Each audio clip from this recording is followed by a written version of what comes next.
Você ouve agora Comunicast, podcast da Universidade Guarulhos. Olá! Seja muito bem-vinda, seja muito bem-vindo a mais um episódio do Comunicast, o podcast produzido pelos alunos de jornalismo da Universidade Guarulhos. Eu sou Aline Bueno e me junto ao colega Vitor Rossi para apresentar mais uma edição do Comunicast. Olá, Vitor! Olá, Aline! Olá, ouvintes do Comunicast! Hoje vamos falar da preservação do meio ambiente. Como estamos prestes a comemorar o Dia da Terra, celebrado no dia 22 de abril e criado para chamar a atenção dos habitantes do planeta para as questões ambientais, convidamos nossa audiência para refletir os efeitos negativos que um item bastante utilizado na pandemia pode causar. O tema de hoje trata dos impactos do descarte irregular de máscaras e resíduos infectantes no meio ambiente. Aline? É isso mesmo, Vitor.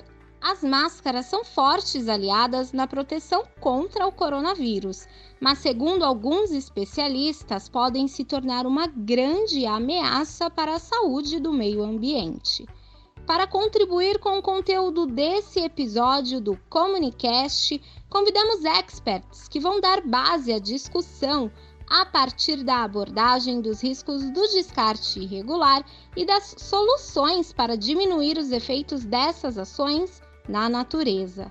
A ambientalista Karina Girelli é quem nos orienta em relação ao jeito certo de dispensar as máscaras após o uso para reduzir o risco de danos ao meio ambiente.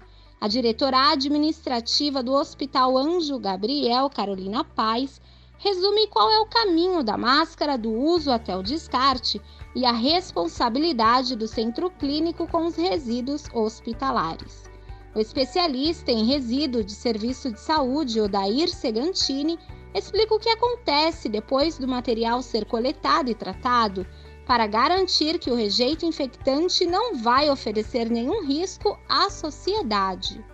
O Comunicast ainda traz mais 2 convidados atuantes em iniciativas que contribuem de maneira direta para a redução das consequências geradas pelo descarte irregular de máscaras. O professor e doutor em física Vanderlei Banhato cita o desenvolvimento de uma tecnologia que esteriliza e recicla máscaras hospitalares no Instituto de Física de São Carlos. Para fechar, o biólogo e gestor ambiental Leandro Henrique fala das ações upcycling que recolhem máscaras e luvas em uma rede de hipermercados e as reutiliza como matéria-prima em outros produtos.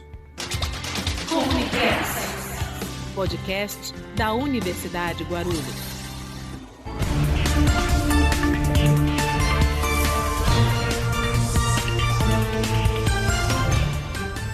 Pela segunda vez, as comemorações do Dia do Planeta Terra ocorrem em meio à pandemia do coronavírus. A data, celebrada nesse dia 22 de abril, foi criada na década de 1970 para alertar os habitantes do planeta azul para iniciativas de proteção ao meio ambiente. 50 anos depois, no Dia da Terra, um número espantoso. Em pouco mais de um ano de crise sanitária, cerca de 13 bilhões de máscaras foram para o lixo no Brasil, segundo o levantamento do Instituto Acatu, organização não governamental que atua no segmento de sustentabilidade. A quantidade é suficiente para encher 457 piscinas olímpicas com esse tipo de resíduo. Se esse dado assusta, a dispensa irregular do item sanitário na natureza também. De acordo com o relatório da Oceanesia, Instituto voltado para a conservação dos mares, mais de 1,5 bilhão de máscaras podem acabar nos oceanos se não forem descartadas de maneira correta. Vitor, será que nós estamos realizando o descarte apropriado das nossas máscaras? Olha, Aline, quando eu uso máscaras descartáveis, as coloco em 2 sacos plásticos e jogo fora junto com os rejeitos no lixo do banheiro. Eu também estou fazendo desta maneira, mas para saber se estamos agindo de modo correto e para falar dos riscos do descarte irregular das máscaras na natureza, convidamos a ambientalista e engenheira ambiental da empresa Cristal Copo e do projeto Recicla Junto, Karina Girelli, para participar deste episódio do Comunicast. Olá, Karina, muito obrigada por ter aceitado o nosso convite.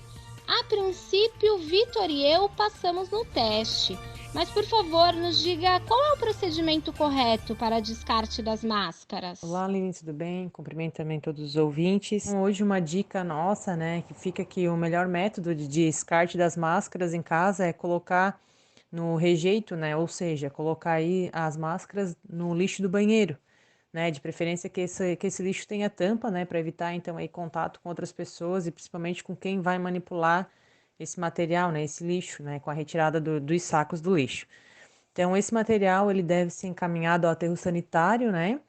E se a pessoa estiver na rua e precisar trocar máscara, né, ou descartar essa máscara, o ideal é que ela também procure locais que tenham lixeiras de banheiro, né, que faça esse descarte numa lixeira, né, específica para infectantes. Tá, esse material ele deve ser encaminhado então para um tratamento correto, que seria o aterro sanitário ou tratamento então para infectantes, para resíduos da área da saúde. Obrigado pela explicação, Karina. No entanto, o que chama bastante atenção são os números apresentados em diversos estudos.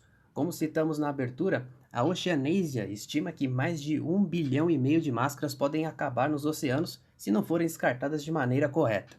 Fora isso, até o tecido com que os itens de proteção descartáveis são produzidos podem influenciar de maneira prejudicial na natureza, Karina? As máscaras e as luvas também, né? Elas podem levar aí contaminação pela Covid, né? Ao próximo, a quem está próximo da gente. Além de impactar também diretamente a vida marinha, né? Ou seja, o mar, o oceano, ele começa na nossa rua, né? Na porta da nossa casa. Então, quando eu descarto isso de forma incorreta, jogando no ar livre, né? Jogando nas ruas, esse material, essa máscara, ela vai acabar então chegando nas bocas de lobo, que vai encontrar rios, né, até chegar nos mares, aí nos oceanos e contaminar então a vida marinha. Dependendo do material que a máscara é confeccionada, ela tem uma vida útil no meio ambiente aí de decomposição de alguns anos. Por exemplo, uma máscara descartável composta aí por propileno, né, e viscose, por exemplo, é um tipo de plástico e um tecido que é composto por madeira e algodão. Ou seja, né, essa máscara aí de TNT, ela vai ter mais ou menos vai levar aí mais ou menos uns 450 anos para se decompor, né, no meio ambiente. Há alguma possibilidade de diminuirmos essas consequências para a natureza, Karina? Como é que eu e o nosso ouvinte conseguimos contribuir para minimizar os impactos do descarte incorreto de máscaras no meio ambiente? A primeira dica seria preferência por máscaras reutilizáveis, né, de tecido. Então, eu consigo fazer a higienização correta dessas máscaras em casa. Ah, estou na rua, preciso fazer a troca da minha máscara. Leva contigo aí no bolso, na bolsa, um saquinho de plástico, né, sem furos de preferência. Coloco essa máscara usada dentro dessa embalagem, né? Daí também vou proteger meus outros objetos dentro da minha bolsa, né? Se está na rua, dê preferência para as lixeiras, então, de banheiro, né? Se está na área comercial, numa loja, num shopping, num restaurante, e vai fazer a troca. Então, bota lá na lixeirinha do banheiro, sempre cuidando, né? Para a gente não contaminar o próximo, né? Principalmente as pessoas que vão coletar esses materiais. Então, outra dica é nunca jogue as luvas ou máscaras nos resíduos recicláveis, nas lixeiras de coleta seletiva, por exemplo. Então, eu sempre falo que cuidar do meio ambiente é cuidar do próximo, né? Então, eu não posso fazer aquilo com as pessoas que eu não quero que faça comigo. Então, a minha dica é, tenta usar uma máscara de tecido reutilizável, não consigo, vou usar uma descartável, mas procura aí uma lixeira mais próxima de você, de banheiro, né? Se está numa clínica na área da saúde, tem as lixeiras para rejeito e coloque isso de uma forma cuidadosa na lixeira para que a gente não contamine outras pessoas também. A gente está chegando ao fim da participação da Karina, mas me permite só um esclarecimento o que me ocorreu com a última resposta.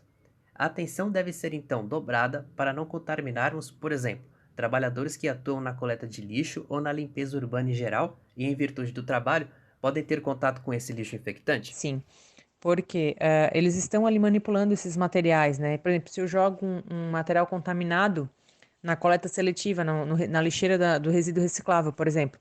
E o catador, né, a pessoa que está ali realizando a triagem desse material, se ela estiver sem o equipamento de proteção individual, né, se tiver sem o EPI, se tiver sem a luva, por exemplo, acaba tendo contato, né? Ou seja, o vírus ele acaba ficando por algum tempo, né, um certo tempo em alguns objetos.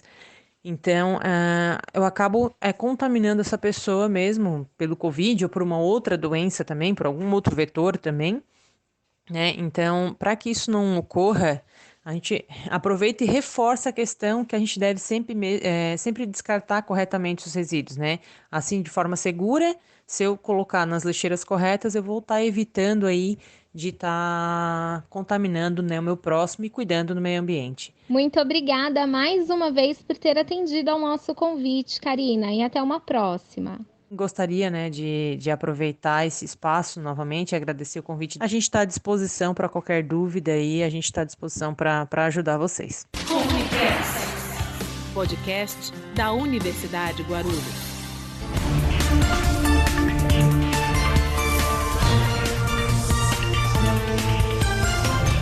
Pois é, ouvinte do Comunicast, a gente segue por aqui para continuar falando da proteção ao meio ambiente. Na pandemia, use máscara, mas não se esqueça de fazer o descarte correto. Ambientes de alto risco de contaminação, como os hospitais, são os que mais utilizam e descartam máscaras, os chamados equipamentos de proteção individual. Durante o expediente de trabalho dos profissionais de saúde, para reduzir os riscos de quem atua na linha de frente do combate às doenças ser infectado por qualquer vírus ou bactéria, médicos e enfermeiros são orientados a trocarem os EPIs algumas vezes ao dia. Podcast da Universidade Guarulhos. E em meio a uma pandemia, não deve ser fácil lutar pela vida dos pacientes e ainda se precaver para não sair do ambiente de trabalho com alguma contaminação. No entanto, como são considerados locais de risco elevado para a propagação de micro-organismos, os hospitais estão preparados quando o assunto é o descarte correto de máscaras e outros itens utilizados pelos funcionários no dia a dia. Para detalhar qual é o caminho da máscara dentro de um centro clínico, da origem do uso até a dispensa no lixo hospitalar, a gente recebe a diretora administrativa do Hospital de Campanha Anjo Gabriel, da cidade de Mairiporã, na Grande São Paulo. Olá, Carolina Paes. Muito obrigada por participar do Comunicast. Por favor, conte-nos como a instituição na qual você atua realiza o descarte dos EPIs utilizados pelos profissionais da saúde. A máscara de proteção é um EPI individual, né? É uma máscara cirúrgica N95, a PFF2, e elas são descartadas no resíduo de lixo infectantes. Ao invés, então, de 30 dias, a gente estipulou que as máscaras N95 dos nossos colaboradores serão trocadas a 15 dias ou conforme a necessidade, avaliando, então, as condições de uso dessa máscara, se ela estiver suja, úmida, rasgada, porque nessas condições ela compromete a eficácia da proteção.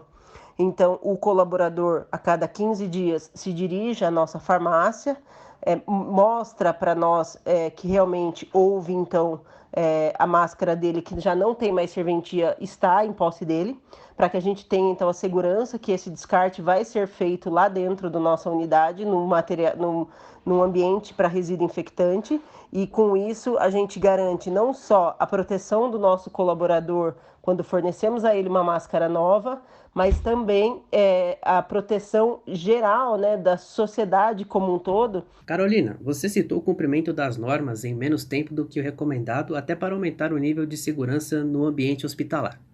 Qual é a relevância em cumprir as regras estabelecidas pelos órgãos sanitários nos hospitais em relação ao lixo infectante? A principal importância, né, de se estabelecer e seguir regras de descarte dos resíduos hospitalares de forma geral é, primeiro, fazer cumprir os principais instrumentos legais do CONAMA, da Anvisa, né, que regulamenta quais as boas práticas de gerenciamento de resíduos de serviço de saúde e assim estabelece as normas de manejo, desde a geração até a destinação final com segurança e proteção para o meio ambiente. Mas, além disso, estabelecer a regra, né, e uma normativa em relação a estes descartes faz com que a gente evite que as contaminações, as possíveis contaminações se proliferem para além do hospital, né? Para que a gente evite, então, que o meio ambiente sofra contaminação e, por consequência, seres humanos, animais, enfim. Há uma enorme importância nessa regra e no cumprimento dessas regras que devem ser gerenciadas de forma bastante incisiva. Antes de finalizar a sua participação, Carolina, mais 2 perguntas. O caminho da máscara não acaba no descarte, certo? Quais são os processos após o depósito nos recipientes específicos de coleta dentro do ambiente hospitalar? O caminho desse lixo hospitalar, ele é feito da seguinte maneira.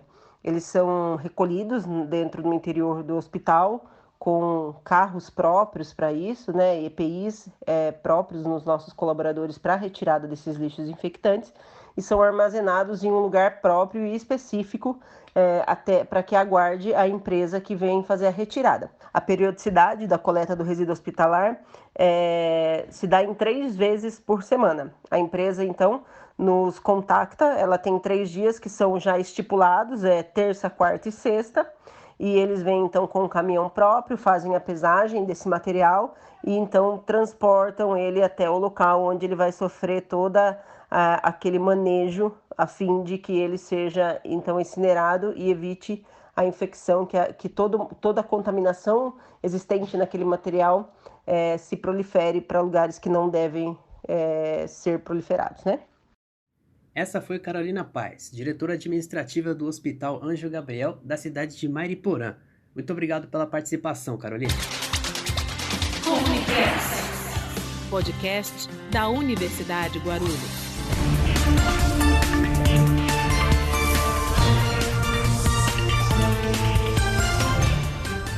Muito bem.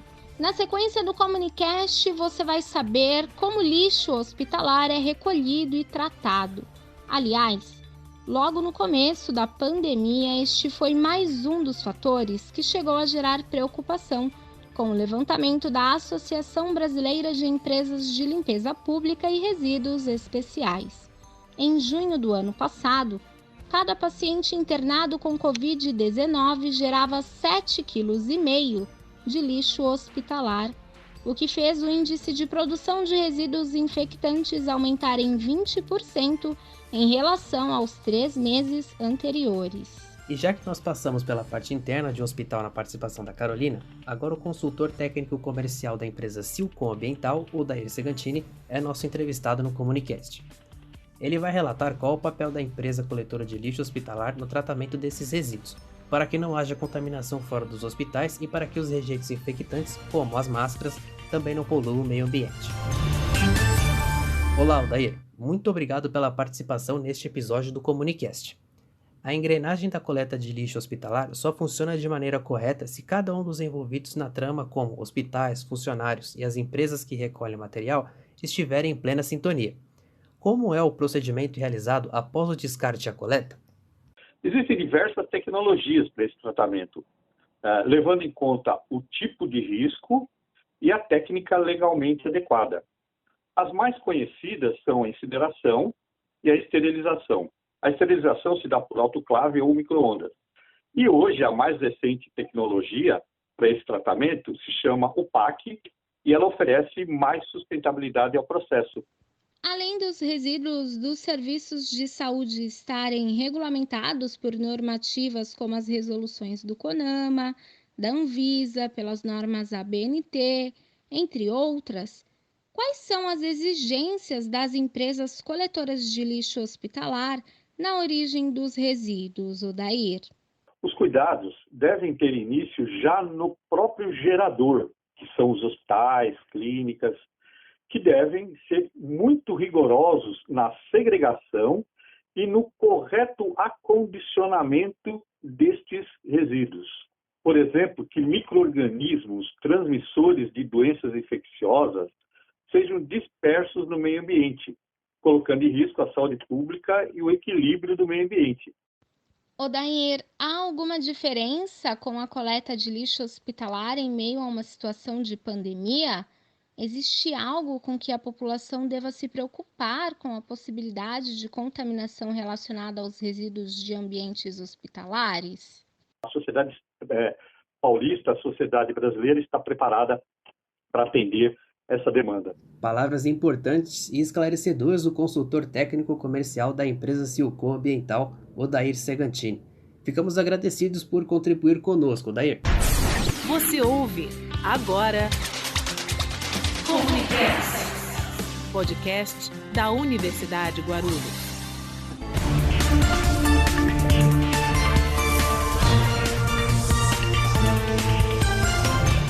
Agora no Comunicast, a ciência em benefício da natureza e da saúde das pessoas. A partir da desinfecção de máscaras e equipamentos de proteção individual, os itens retornam para serem usados novamente por profissionais da linha de frente no combate à pandemia. No interior de São Paulo, a ação dos cientistas do Instituto de Física de São Carlos, da Universidade de São Paulo, conduz pesquisas nos mais diversos segmentos relacionados com a aplicação da física. Os estudos figuram nas áreas da saúde, engenharia, computação e no avanço da própria física como base do conhecimento para tudo. No início da pior crise sanitária dos últimos 100 anos, uma nova iniciativa desenvolvida pelo Instituto de Física de São Carlos, da Universidade de São Paulo, começou a ser aplicada para suprir a necessidade de itens de proteção individual. É por isso que o nosso próximo entrevistado é o diretor do IFSC da USP, o professor Dr. Vanderlei Banhato, que vai nos dar uma verdadeira aula de física por meio de uma ação direta no combate às infecções provocadas por vírus, bactérias e outros micro-organismos contra a saúde humana. Professor Banhato, obrigado por ter aceitado o nosso convite. A minha primeira pergunta é sobre a origem dessa iniciativa. Por favor, nos diga como esse estudo virou solução para a desinfecção de máscaras utilizadas como EPIs e nos explique como é o processo de limpeza com a ação do gás ozônio. Bem, a gente preocupado com a falta desses dispositivos de proteção pessoal, né, de segurança pessoal, nós desenvolvemos uma câmara de ozônio que funciona com vácuo e atmosfera de ozônio, para poder desinfectar esses dispositivos, né, esses EPIs. Muito bem, funciona assim, a pessoa, depois de usar, ela coloca dentro de um saquinho, esse saquinho aberto vai para dentro da câmara de ozônio, então pode colocar milhares delas, né? A gente, em geral, na nossa câmara cabe até 1000 máscaras ou mais até. E aí, então, isso é arranjado dentro da máscara e faz um ciclo que demora em torno de 30 minutos no total, entre fazer ciclos de vácuo e injeção de ozônio, atmosfera de ozônio. E o ozônio é um gás que oxida todos os micro-organismos. Ele é um excelente microbicida, que nós chamamos, tanto para bactérias quanto para vírus. E, portanto, ele esteriliza esses dispositivos de segurança pessoal, né? Professor Banhato, qual é a eficácia comprovada de desinfecção das máscaras a partir deste procedimento? E se permite uma segunda pergunta, qual é a capacidade das câmaras que aplicam o processo de asepsia das máscaras? Os testes que nós fizemos, nós encontramos com os ciclos que fazemos, e com os micro-organismos que usamos para os ensaios, 99,99. Certo? São 4 décadas logarítmicas de diminuição.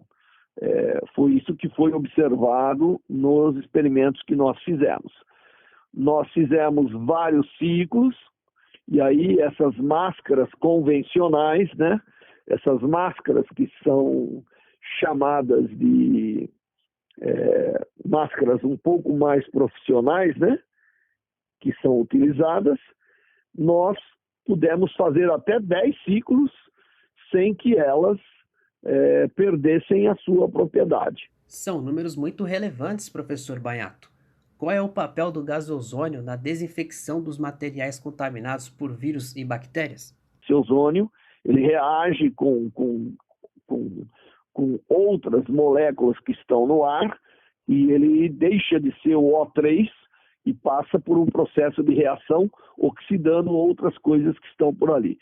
Então não há perigo nenhum para a saúde humana no protocolo que nós adotamos. A pessoa, na verdade, ela não respira o ozônio. Na verdade, a gente usa o ozônio dentro da câmara. Depois que desinfectou tudo, né, esse ozônio é retirado, inclusive. O último ciclo faz um vácuo, retirando todo o vestígio gasoso que exista nas máscaras. E aí, depois, é aberto para a atmosfera. O Instituto de Física de São Carlos, da Universidade de São Paulo, passou a aplicar esse método há pouco mais de um ano, professor. Embora não tenhamos visto um colapso no sistema de saúde em relação aos EPIs, como a desinfecção de máscaras e outros itens de segurança individual contribuíram para a redução dos riscos de contaminação entre os profissionais da linha de frente. Hoje eu não acho que as máscaras têm sido um problema, né? As pessoas têm o suficiente nos hospitais e tudo isso. Então deixou de ser mais importante para a desinfecção das máscaras. Por um período nós fizemos em alguns hospitais isso. O que nós hoje fazemos muito é para alguns fabricantes de máscara, nós fazemos a sanitização antes do empacotamento, porque esses materiais eles são processados na indústria, passam por mãos, passam por muitas coisas.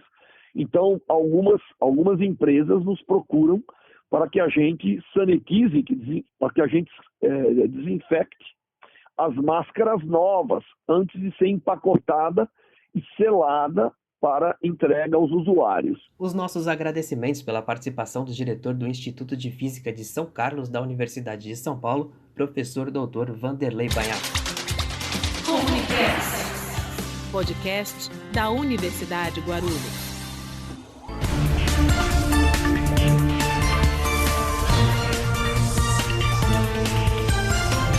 Muito bem, ouvinte do Comunicast. Até aqui trouxemos diferentes experiências relacionadas à preservação do meio ambiente por meio do descarte correto de máscaras e outros detritos infectantes.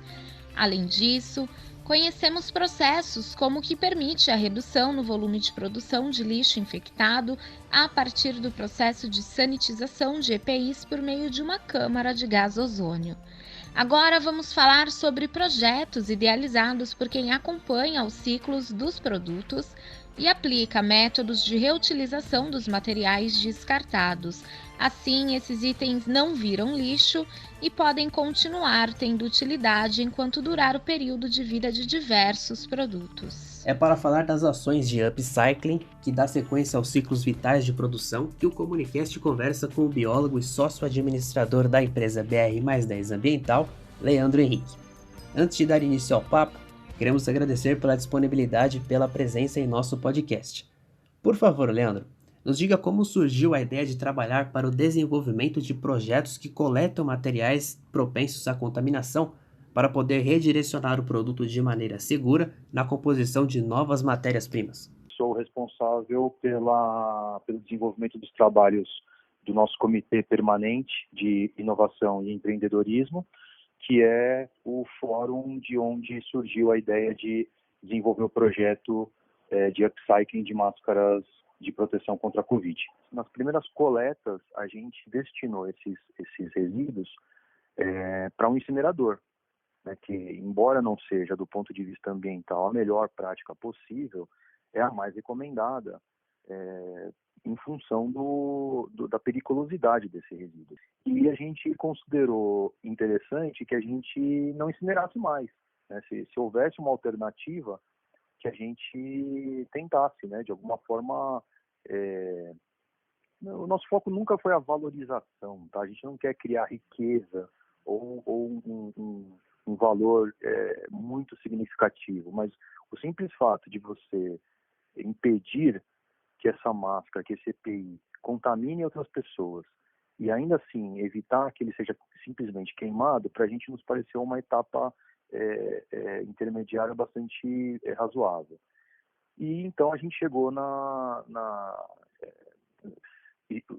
de novo, por meio da nossa rede de parcerias, a gente estava conversando com muita gente da área de tecnologias, de transporte, de destinação, de comunicação, de tecnologia, né, para tentar, de alguma forma, digitalizar esse processo. E a gente encontrou um parceiro nosso que tem uma máquina que faz um processo termomecânico, então uma máquina que funciona acima de 250 graus, e ele transforma, como a máscara tem uma parcela grande de plástico na sua composição, ele transforma a máscara num subproduto, vamos chamar assim, que é o pellet, e esse pellet ele pode gerar outros produtos. E foi a partir desse ponto que a empresa passou a ampliar essas iniciativas tecnológicas que permitem a coleta de resíduos para que sejam recolocados na composição de novos produtos? É do nosso histórico, né? É da nossa essência a implementação de sistemas chamados de logística reversa, né? Ou seja, de sistemas que coletam resíduos, né, após o uso e reintroduzem esses resíduos em cadeias de produção, né, como matérias-primas, né? Então, esse foi o problema, né? Essa foi a dor que a gente decidiu enfrentar. A BR+10 tem um histórico de relacionamento com o varejo brasileiro e a gente tinha capacidade de desenvolver o dispenser, né, o local de descarte. A gente tinha a condição de estruturar um sistema logístico, né, ou seja, desde a hora da coleta desse material, passando pela parte do transporte externo, né, a partir do momento que o resíduo sai no nosso caso, do supermercado, e até a sua destinação, de forma seguindo os protocolos mais rigorosos que se aplicam, por exemplo, a um hospital. Leandro, visto que uma iniciativa como essa carece de tempo para se estabelecer no segmento, em qual estágio de desenvolvimento você coloca esse projeto atualmente? Mas a nossa intenção é fazer um plano de amostragem para checar se de fato esse material ele está inerte, né, se a gente consegue demonstrar cientificamente que não há mais, não somente a Covid-19, mas outros vírus, bactérias e outros micro-organismos que podem causar algum tipo de doença ou infestação. Um dos nossos protocolos de melhoria e inovação é justamente esse.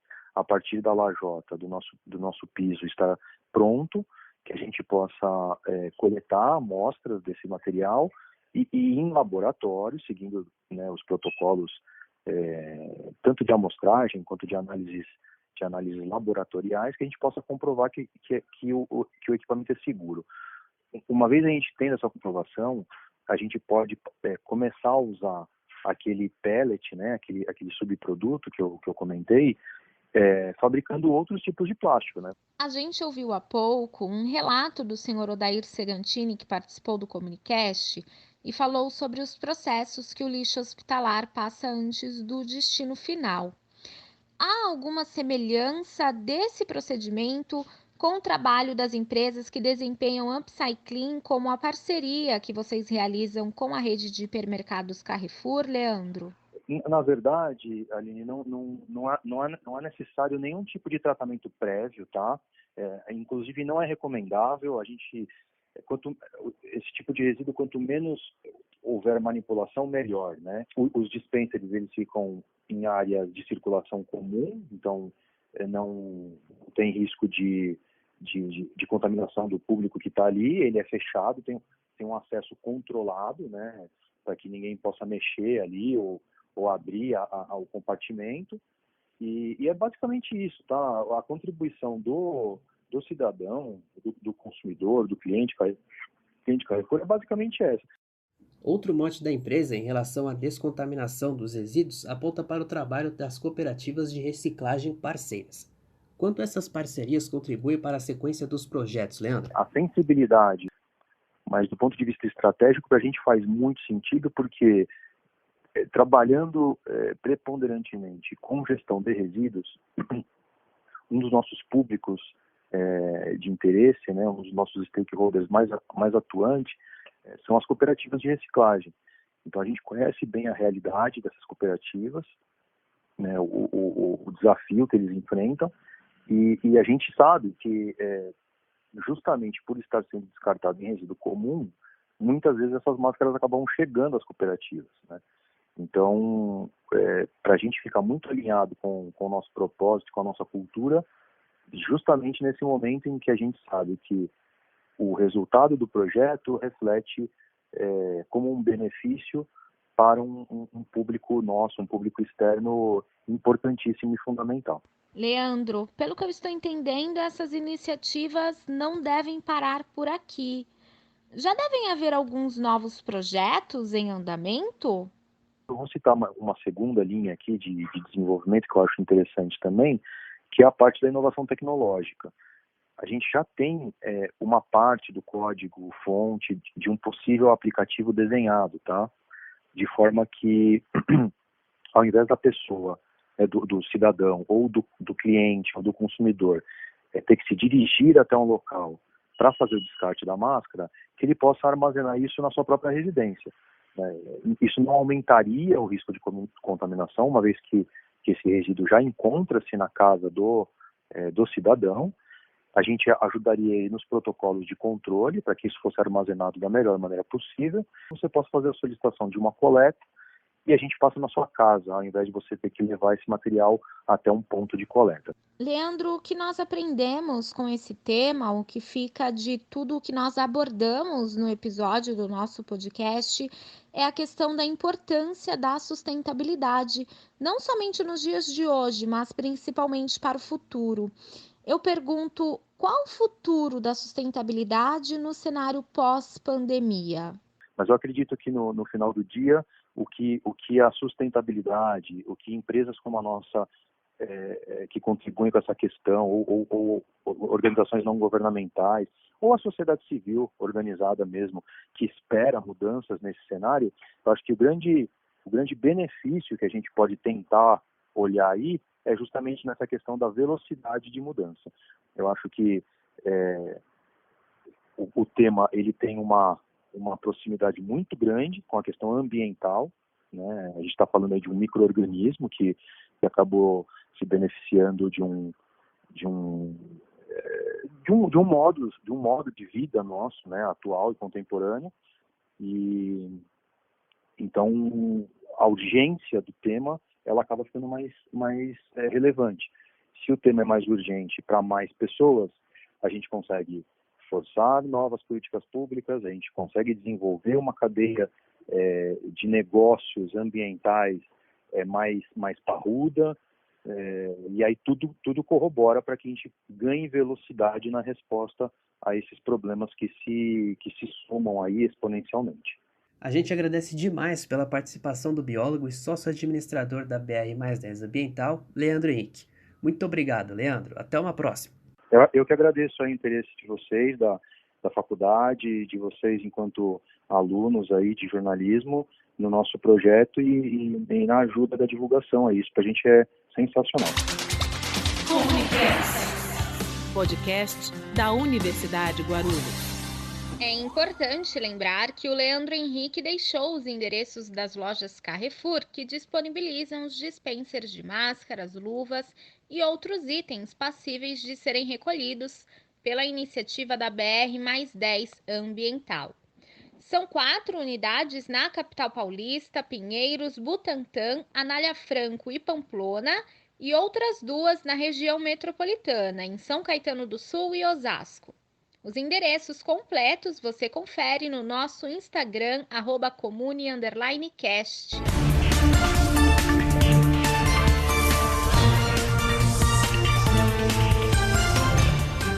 E só para não esquecer, Aline, este episódio do Comunicast marcou um encontro que pode render frutos no futuro.